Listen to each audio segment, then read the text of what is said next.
Hello and welcome to the FCF Vodcast. This could be the first one and the last one we ever do. We've got croissants, orange juice, some Sierra Nevada Pale Ale. It's supposed to be a visual gag, no? I'm just going to telegraph everything, just so, because people might have this on in the background. You never know. And some lemons and ginger. Who's that? Would anyone like any ginger? No. No. Right, for ginger. We're going to talk about football for your lunch break. Manchester derby last night. Talk about that. Well, it was incredibly depressing. It's the worst Manchester United performance I can remember since Wigan. Yeah, I was thinking, in terms of heartless performances, you've got Barcelona, Wigan, and Manchester City. See, I want them to be heartless. I want them to be cold, cruel, and heartless. They can't raise their game. Yeah. They can't raise their game for the big teams. Big teams such as Wigan. Mm. Well, here's the thing. It's like if you have Park, he's not been good enough to play since January, and you might want him to buzz around like a mosquito on acid. But mosquitoes on acid tend not to be good at football. He might be the best mosquito on acid footballer that exists. The thing is, like, Park used to be an ever present for the big games for United about 2 years ago. What's he done? He's just been put in a box and forgotten about. 2 years ago, they had good players. True. So he was basically being kept. He was playing the Michael Carrick role 2 years ago. Is that what you're saying? No, he was. Well, I think he was more of a spoiler, but alongside good players. If you have a spoiler alongside Danny Welbeck, you might as well give up. True. It's like picking Park, who's not been good enough to start a game since January, is effectively saying we're scared and we're not good enough, so we're going to try and spoil the game. Well, the problem was that they picked the team just not to lose. Once they went behind, they had absolutely nothing. There was no siege, nothing you'd expect from a Man United team when they're chasing a game in a huge game at the end of the season, going for the title against the biggest rivals. Just here's what's telling. United needed a goal and they didn't bring Hernandez on because the team was so rubbish in the first place that correcting it required 3 changes, and they couldn't bring on the guy who usually gets you a goal in those situations because they had to correct everything else that had been so messed up in the first place. I mean, the bench was so attacking, but they only had 3 changes they could use, whereas most of the players who were on the bench should have probably been on the pitch from the start instead of Park and Giggs, who were both just irrelevant.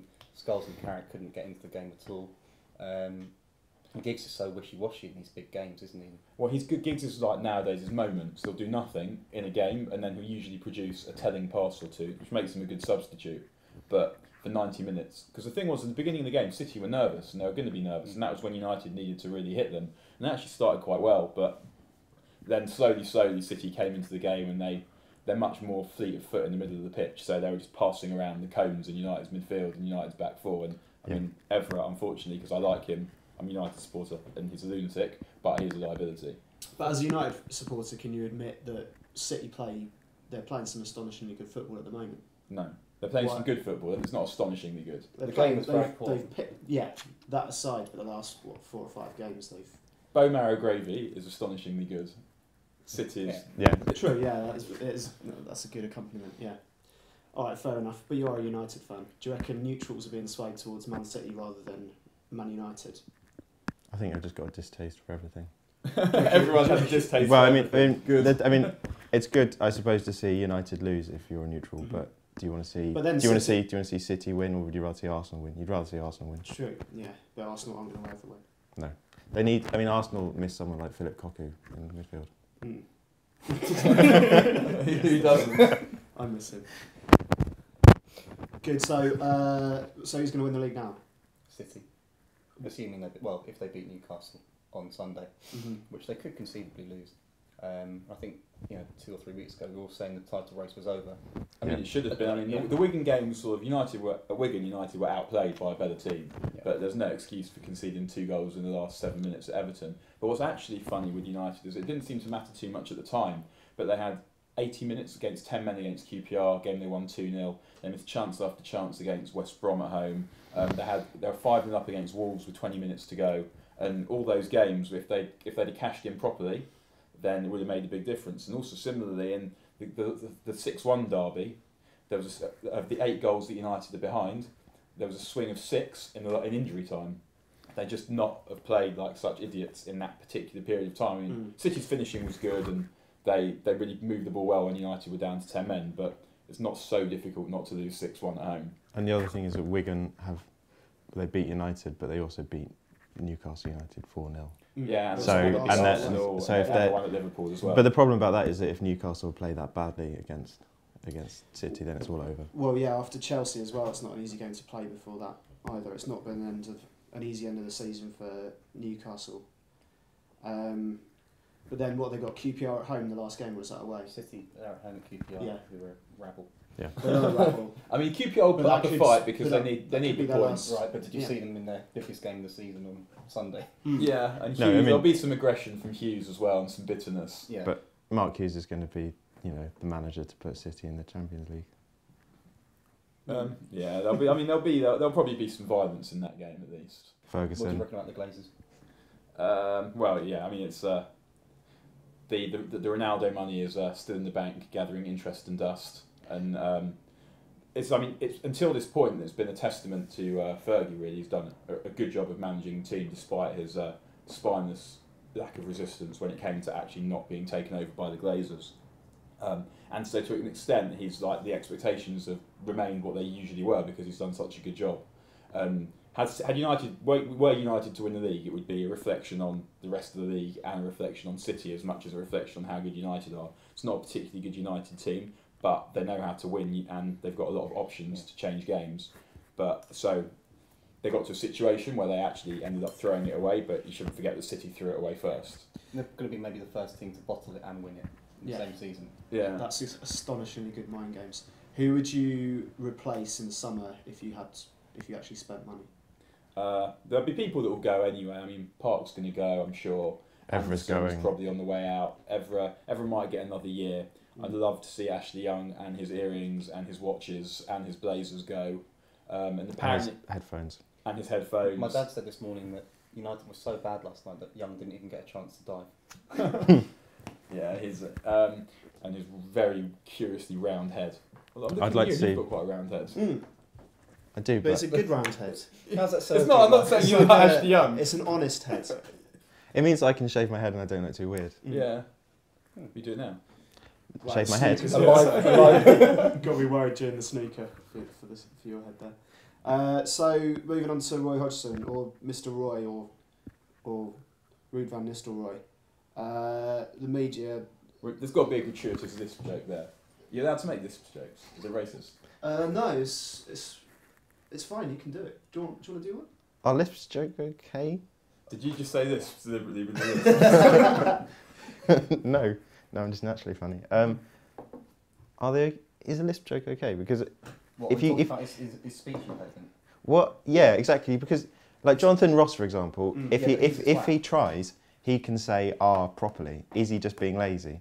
At what point? If he didn't at what point does a speech impediment start being laziness? I think the problem is that there are lots of unfunny people making the Roy jokes now. Yeah. So it's not so much offensive as boring. Yeah. Well, I think everyone's allowed one, maybe. All now in their lives. Yeah. Okay. I don't like making fun of people with things. Really? That's not what you were saying before we started? That's a very weird. You just made fun of Ashley Young's round head. I don't like Ashley Young though. I'm making fun of Ashley Young rather than the fact, and therefore I'm going to say that he's got a round head. I'm not making generic fun of people. You made fun of my round head. Yeah, but that's because it was you. But I'm not saying all people with round heads are not Cavaliers. So. Okay. So we've got that out of the way. But speaking of the England management, England manager, that's the word. Well, it's quite interesting because the press have just been. No, it's not quite interesting. It is quite. No, it's not remotely interesting. Are you ready? Yeah. Okay. Can't be interesting. Roy Hodgson probably has a rounder head than Harry Redknapp. Yeah. And probably a rounder head than Kenny Dalglish. And also Alex Ferguson's got quite a round head. Mancini's the roundest of the heads. Has Pep got? He's got Pep quite a round Guardiola's got the roundest head. He's got a rounded head. It's not a sphere like Ashley Young's head. It's more an oval. It's rounded at the top. Yeah. We're talking about Fergie and Mancini.